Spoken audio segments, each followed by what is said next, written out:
The dollar sign. In the 1700s, people used a type of money called pesos in Spain and Spanish colonies. When they wrote about pesos, they often shortened it to PS. Over time, when people wrote the P and S together quickly, the letters started to merge. The loop of the P and the curve of the S eventually created a symbol that looked like the dollar sign. Some people also believe the symbol came from a drawing of the Pillars of Hercules, which were used on Spanish coins and showed two vertical lines with a ribbon wrapped around them. Either way, the dollar sign started as a way to represent Spanish money. Later, when the United States created its own money in the 1790s, they adopted the dollar sign because it was already familiar to many people. Some credit Oliver Pollock, an Irish-American trader, with creating the symbol in 1778. He reportedly used a stylized SP abbreviation for Spanish pesos, where the S and P were connected to form a shape similar to the modern dollar sign. Others suggest that Pollock's poor penmanship might have inadvertently contributed to the symbol's design. Ayn Rand, in her 1957 novel Atlas Shrugged, suggested that the dollar sign originated from the initials of the United States, with a U superimposed on an S and the lower part of the U removed. While this theory is imaginative and symbolic, it lacks historical evidence. It represents strength, stability, and global trade dominance. The euro symbol was created to show unity and Europe's shared identity.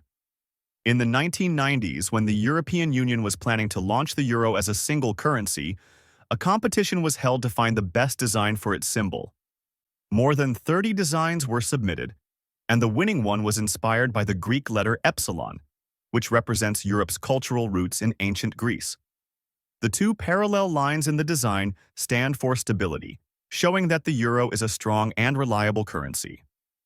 The design was chosen because it looked modern, was easy to recognize, and worked well for both printing and typing.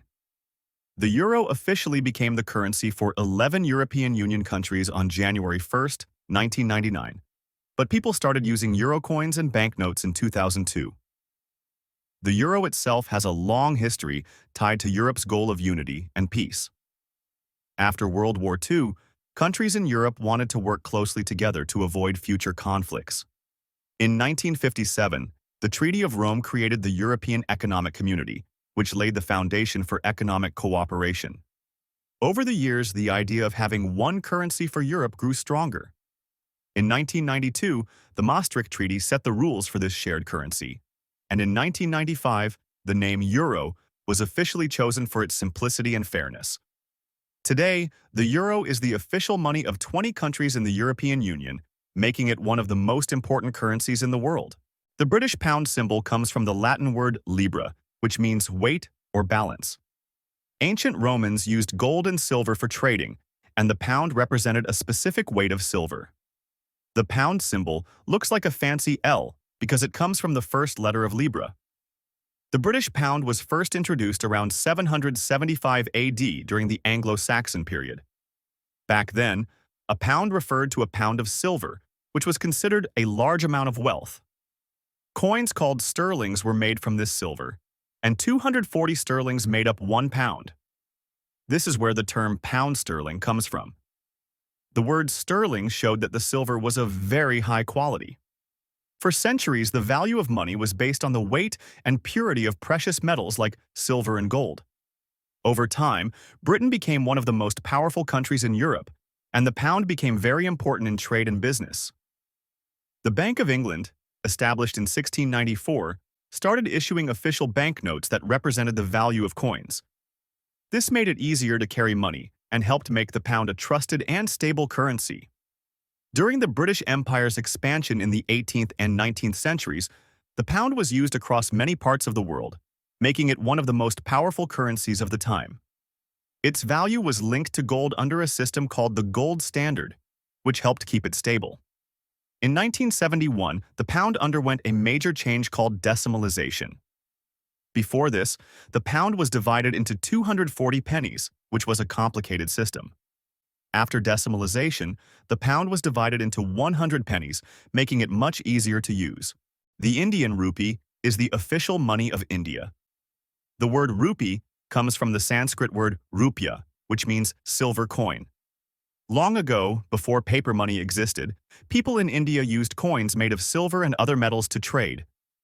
The first rupee was introduced in the 1500s by Sher Shah Suri, an emperor who ruled part of India. His silver coin weighed about 11 grams and became the standard for currency in the region. Over time, the rupee evolved. When the British ruled India, they introduced paper rupees in the 1800s. These were easier to carry than heavy coins. After India gained independence in 1947, the government started issuing its own rupee notes and coins. In 2010, the symbol rupee was officially introduced. It combines the Devanagari letter R, RA, and the Roman letter R with two horizontal lines, showing India's balance between its traditions and modern growth. The Japanese yen. The word yen means circle or round object in Japanese, which refers to the round shape of coins. The yen was introduced in 1871 during the Meiji era as part of Japan's modernization efforts. Before this, Japan used a complex system of different currencies made of gold, silver, and copper. The government wanted a simpler, standardized currency system to make trade and international business easier. The yen was created based on the decimal system, where 1 yen was divided into 100 sen and 1,000 rin. Today, sen and rin are no longer in use, and only yen is used in transactions. The Chinese yuan is the official money of China. People often call it renminbi, which means people's currency, but yuan is the basic unit of that currency. The history of the yuan goes back to the late 1800s during the Qing dynasty. Before then, people in China used silver, copper coins, or traded goods directly. In 1889, the Chinese government started printing paper money and coins called yuan. In 1949, after a big political change in China, a new version of the currency was introduced by the communist government. This is the renminbi we know today. Even though yuan is the unit, RMB is the full name for the currency system.